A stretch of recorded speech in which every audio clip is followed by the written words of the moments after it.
My name is Councillor Dr. Hosnieh Djafari-Marbini, and I've been in NHS working for about 15 years.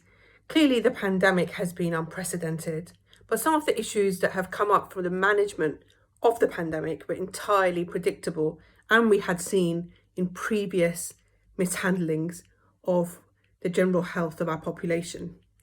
As we know, the government has spent about £22 billion on a privatised track and trace system, which to begin with was entirely inadequate in tracing the contacts of those infected.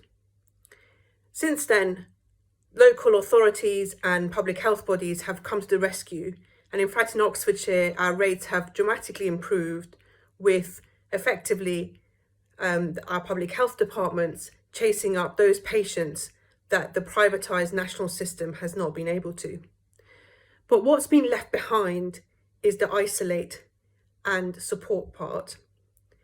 The isolate and support part is a huge issue. Most studies have shown that people are compliant with the lockdown rules, but what they are not compliant with is isolating, and that is because they do not have the means to isolate, and isolating would often mean not being able to put food on their table or not being able to manage to get adequate provisions.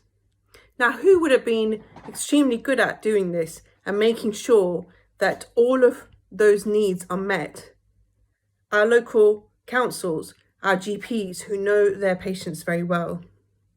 And people who are most affected by a lack of a proper isolate and support system are those who were already affected by terrible health inequalities in our city. Black, Asian and ethnic minorities who are disproportionately affected and are disproportionately dying during this pandemic. Our disabled residents who have equally been in some horrendous situations, and that is reflected in the rates of death that we see across the country. I urge everyone to join the campaign to have a locally based track, trace, isolate and support system. Please write to your MPs and join the KOMP campaign. Thank you.